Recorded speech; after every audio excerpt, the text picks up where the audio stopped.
好きです。結婚してください。 Man, I knew this was gonna happen. Rom-com anime are usually pretty predictable. With the many rom-com anime I've watched, I've discovered that a lot of them kind of go like this. Oh shit, you dropped something.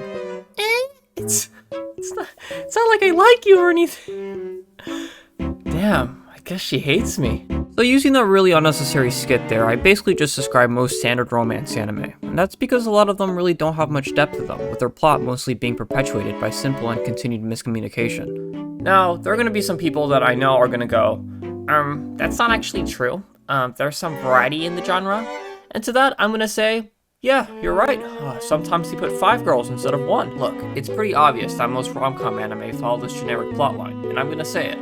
It's pretty good. Honestly, this formula works, having monetary value with it creating long drawn-on arcs, and with the addition of some fan service episodes, you have a large audience hooked for a very long time. But at what cost? Well, it makes for very shallow stories and makes character relationships just horny bait for lonely individuals. It's just really bad storytelling, and I just wish there was a show that was a little more, I guess, genuine with its relationships, and really shows how complex human feelings can be, especially in high school. The show is Horimiya, but I'm talking about Origaru. Origaru, or My Teen Romantic Comedy Is Wrong As I Expected, is an anime adapted from a light novel made by Wataru Watari.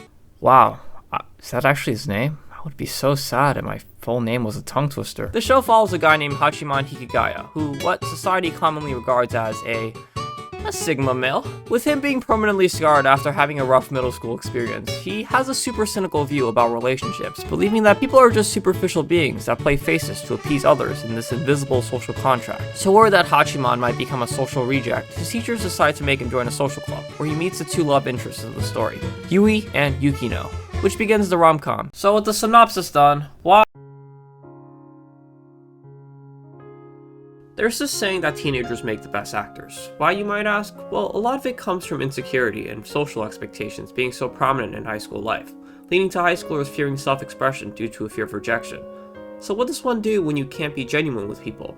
Well, you act. You put on a smile and pretend to go along with the room in this superficial get along with people kind of way. Sound familiar? Well, the charm of Origaru comes with how the characters become aware of this problem, and how they work out these things, especially with everything that comes with high school life. It's not just some simple love story, but a story of growth, where a very flawed and kind of self-destructive protagonist learns the value of being genuine, and finds people that he can finally be genuine with. I think we can all agree that high school is a pretty vital part of human development. It's a period in our lives filled with thoughts about the future, current relationships, and personal identity, as well as feelings that are very complicated, and it's surprising how well the show is able to capture it. Honestly, they did it so well, I really hated the show when I first started watching. As someone who just got out of high school, watching these high school students go about their day was honestly so painful.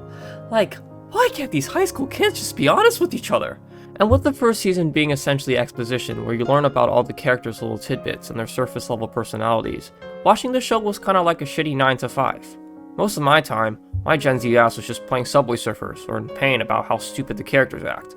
But to be fair, I think a lot of us were like that at one point. Assuming you're over 18 watching this, you've probably had your fair share of insecurity, and in hindsight did some stupid and cringe stuff. Feelings are complicated, and at a time where there's so many mental barriers blocking you, it's understandable that people will struggle expressing them. It's this conveyed struggle that gives the show authenticity, and makes it more impactful than your standard rom-com. The problem isn't just as simple as miscommunication, and can't just be solved with a confession of love. It's much more complicated, and requires thorough introspection, and you're not always going to get a happy ending at the end.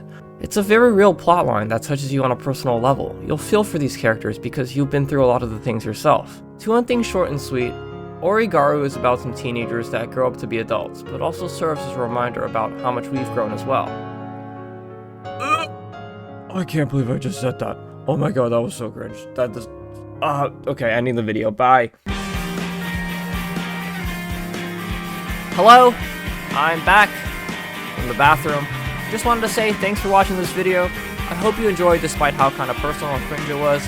Before I go, I just want to give a shout out to my friend William, who recommended this anime to me. Something I don't normally watch nowadays. Normally watch stuff like Bocchi the Rock, but I still really liked it. Yeah, that's all. Yeah, goodbye for real now.